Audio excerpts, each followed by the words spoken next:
안녕하십니까.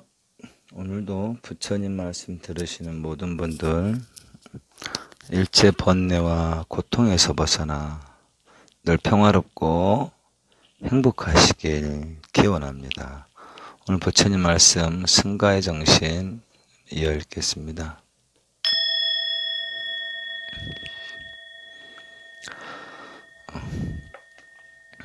처음부터 한번 읽어보겠습니다. 부처님께서 왬사의 수도 꼬산비에 머물 때였다. 고시다의 승원에는 경을 잘하는 비구들과 유를 잘하는 비구들이 함께 살았다. 어느 날 경비구가 편소에 갔다가 세면실에서 양치한 물을 그대로 두고 나온 사건으로 비구들 사이에 심각한 분쟁이 생겼다. 참 그렇죠. 이 사건으로 비구들은 물론이요, 신도들도 두 파로 갈라졌고 비구들의 가르침을 받는 비구니들도 두 파로 갈라졌다. 부처님은 사태가 점점 심각해지고 있다는 것을 아시고 율비구와 경비구를 모두 꾸짖었다. 그런데도 비구들 간의 싸움이 멈추질 않자 부처님은 더 이상 다투어서는 안 된다고 마지막으로 경고하셨다. 그러나 부처님의 경고가 있었음에도 비구들이 싸움을 그치지 않게 되자 부처님께서는 비구들에게 아무런 말씀도 없이 꼬산배를 떠나셨다. 여기까지 읽었었죠. 계속 읽겠습니다. 부처님은 부근의 발라깔로 낚가라 마을로 가서 바구 장로들에게 남들과 떨어져서 홀로 수행하는 공덕을 설법하시고, 자, 남들과 떨어져서 홀로 수행하는 공덕이란 말이 나왔습니다. 하시고 다시 파릴레이아카 지방으로 가시던 길에 제띠국의 빠찌나왬 사다야 동산에 들르셨다. 거기는 삭가족 출신인 아누르따, 난디아, 김빌라가 함께 머물고 있는 곳이었다. 부처님께서 멀리서 빠찌나왬 사다야 동산을 향해 다가오시자 그것을 본 동산지기가 말했다. 사모니여, 동쪽으로 들어가지 마시오. 거기는 새 젊은이들이 편안하게 수행하는 곳이니 그들을 귀찮게 해서는 안 됩니다. 아누르따는 멀리서 오시는 분이 부처님이라는 것을 알아보고 동산지기에게 말했다. 우리 친구 동산지기여, 그분을 가로막지 말게나. 우리의 스승님이 여기로 오시는 것이라네. 아누르따는 난디아와 김빌라가 있는 곳으로 가서 말했다.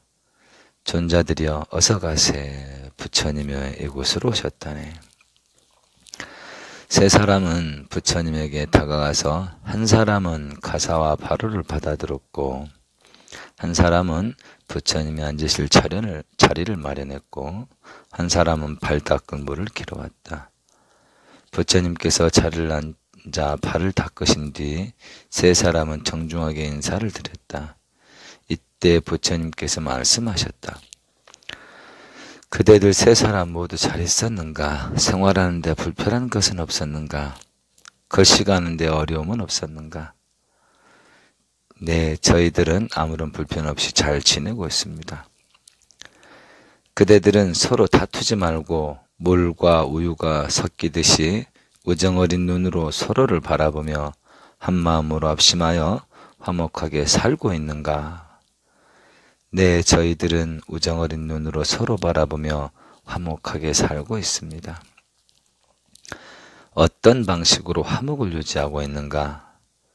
네, 우리는 얻는 존경과 이익은 대중과 화목하게 살고 있기 때문이라고 생각합니다.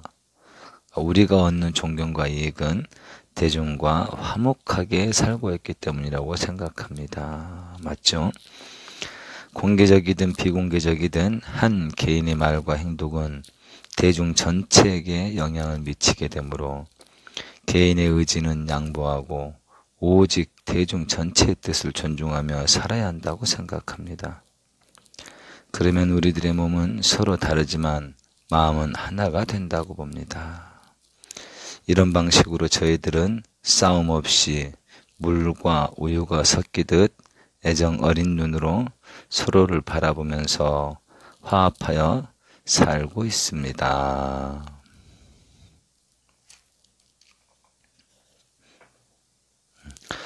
초장에 언급했던 부분, 부처님께서 이 마구장도들에게 남들과 떨어져서 홀로 수행하는 공덕을 설법하셨죠.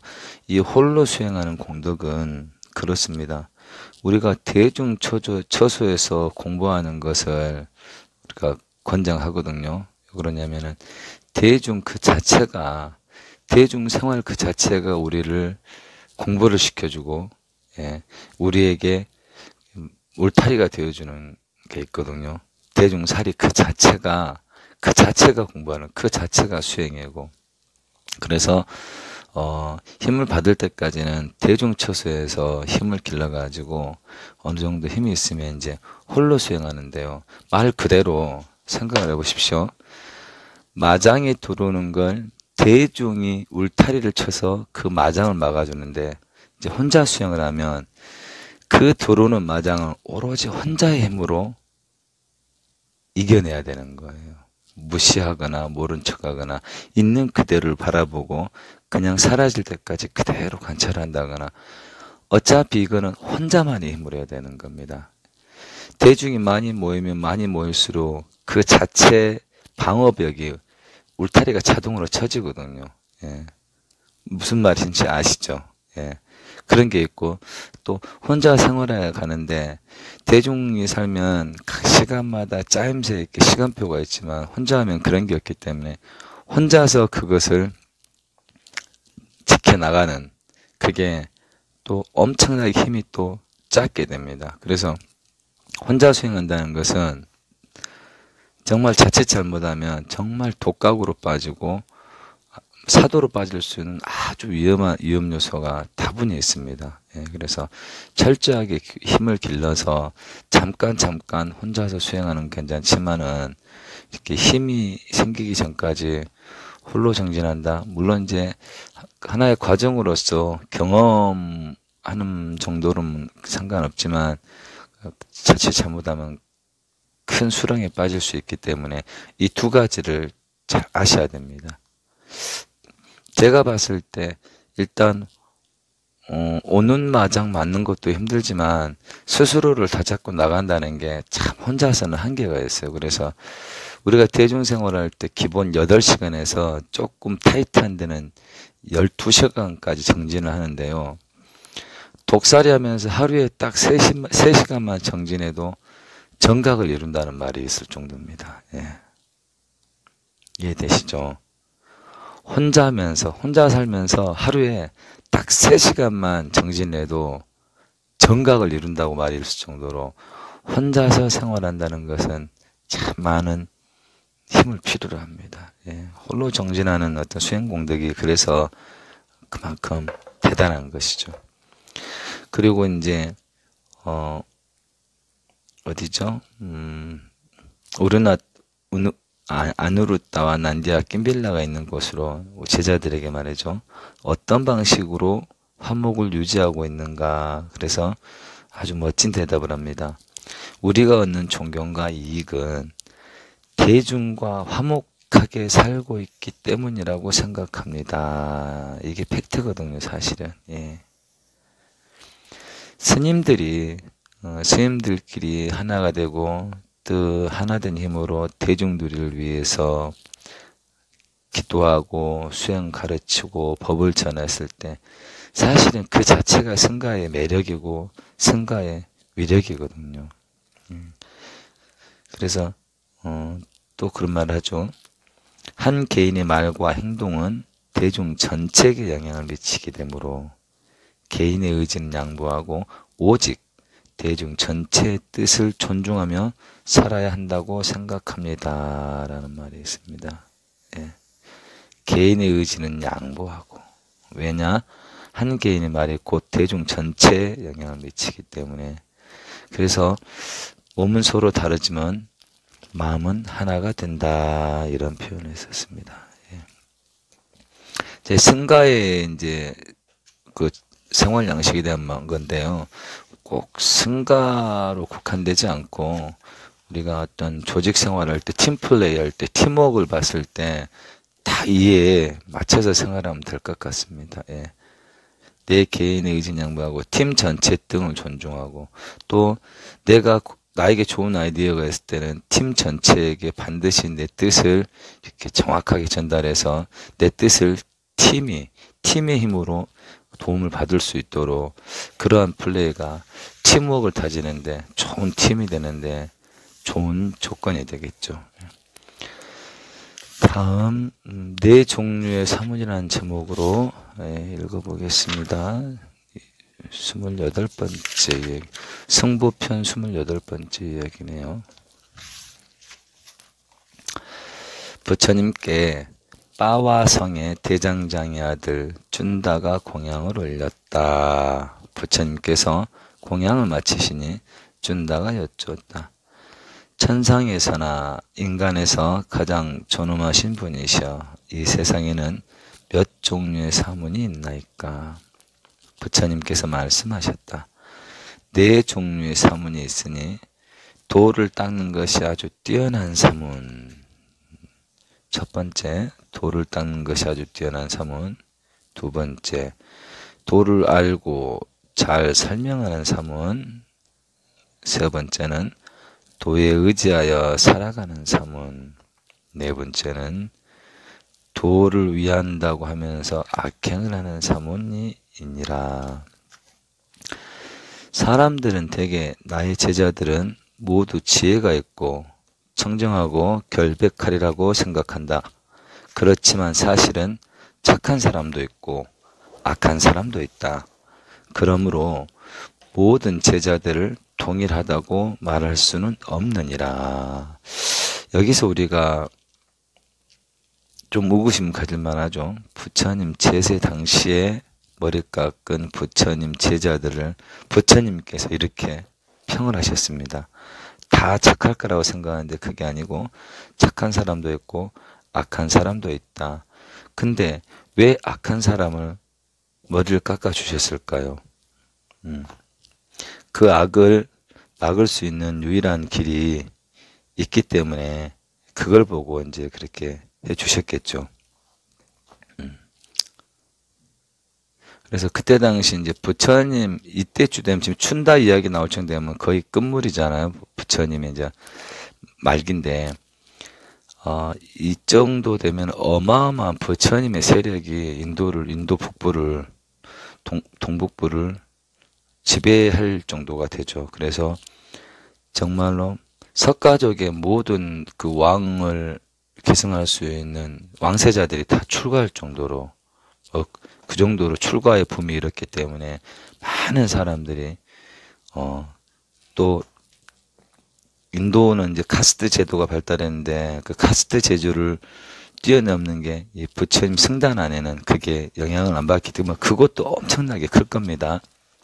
역사적으로 보면. 그래서 너무나 많은 이들이 출가하기 때문에 그들을 일단 다 섭수하시죠. 부처님께서. 그렇기 때문에 부처님께서 제세 당시에 이런 말씀하신 거 아니겠습니까?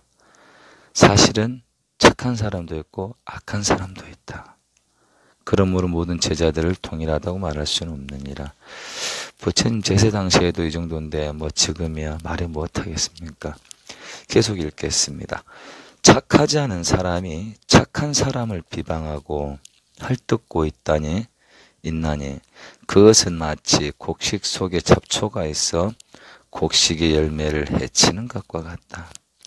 또한 한 집안에 나쁜 자식이 있으면 온 집안을 망치는 것처럼 나쁜 비구가 한 사람 있으면 나머지 여러 비구들을 욕되게 한다. 겉모습이 그럴듯하다고 다 좋은 사람이 아니다. 그 뜻이 청정하고 정직해야 좋은 사람이니 공연히 겉모습만을 꾸미려 하지 말고 또한 겉모습만을 가지고 사람을 평가하지도 말라. 현세를 말하는 거죠. 지금 우리는 어떻습니까? 예. 일단 겉모습으로 아마 그 사람들 판단하고 그 사람 지혜를 측정하고 들고 다니는 백, 가방, 뭐 스님의 어떤 외적 자세, 뭐 좋은 옷, 좋은 절, 그죠? 정말 너무 멀리 가 있죠. 하지만 조금 지나면은 이제 그게 이제 바닥이 나니까요. 손바닥으로 하늘을 가릴 수 있나요?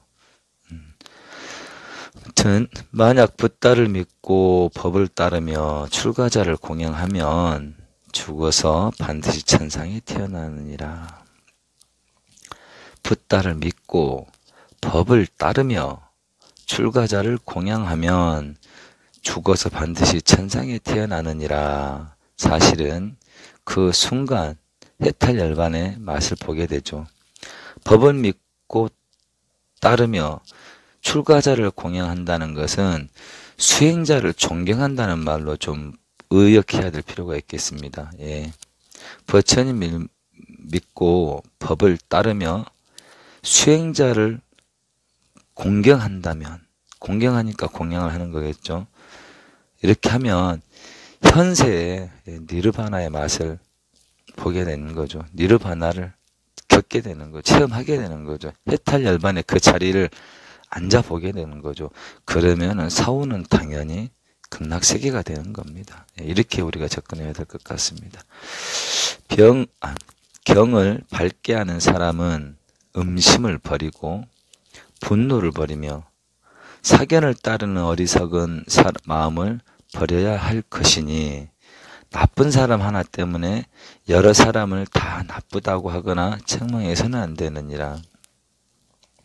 자, 경을 밝게 하는 사람은 어떠해야 된다고 말하죠. 경을 밝게 하는 사람은 어때야 된다 그랬죠.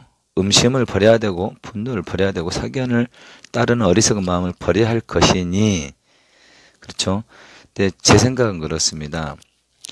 경을 밝게 하는 사람은 그래야 된다는 게 아니라 수지 독송하면, 제가 그러죠. 조금 남들이 들었을 때 건방지게 느꼈을지 몰라도 이 마음이 변치 않고 3년만 간다면 수지 독송, 거기에 모든 게 있잖아요. 어떻게 기도를 하고 어떻게 수행해야 되고 어떤 게 참기도고 어떤 게 진정한 수행이라는 게 다 나와 있기 때문에 수지 독송하는 마음을 조속으로 놓치지 않고 3년을 가게 되면요, 3년이 지나기 전에 음심이 사라지고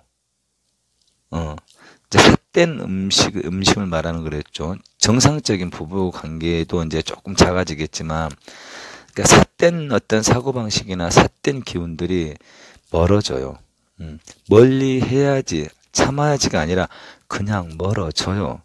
여러분, 자고 있는데 뱀이 있어요. 그러면 뱀이 있으니까 내가 떨어져야지 생각하고 떨어집니까? 소스라치게 놀라서 도망가잖아요. 그쵸? 예. 바퀴벌레가 막 주먹만한 게 지나가면 생각하고 도망가는 게 아니잖아요. 소스라치게 떨어지잖아요. 예, 마찬가지입니다. 수지 독성을 하게 되면요, 내 모든 세포가 바뀌어서 삿된 것들 자동으로 멀리하게 돼요. 멀리할 수밖에 없어요. 그렇게 되게 되어 있습니다. 예. 그게 부처님법의 매력인 것 같습니다. 분노를 할 일이 없어져요. 나만 아는 것 같아서 죄송한데요. 정말로 공부하는 사람들은 미움, 원망, 분노, 이거는 사전에서 이제 없어집니다. 그 다음에 사견을 따르는 어리석은 마음 당연히 쉬어지게 되는 거죠. 예. 이렇게 우리가 늘 수지 독송하면은 뭐 네 종류의 사문이 있다는데 꼭 사문 수행자들한테만 네 종류가 있겠습니까? 예, 불법 공부하고 기도하고 수행하시는 분들도 똑같죠. 우리가 어쨌든 수지 독송하고 부처님 시킨 대로 그대로 가면은 부처님 말씀하는 그 자리, 해탈열반의 자리를 직접 그렇게 멀지 않은 시간에 맛보게 될 수 있을 것 같다라고 저는 감히 자신합니다. 예. 이런 마음으로 오늘도 복 많이 주시고요. 건강한 하루 되시길 기원하겠습니다. 성불하십시오.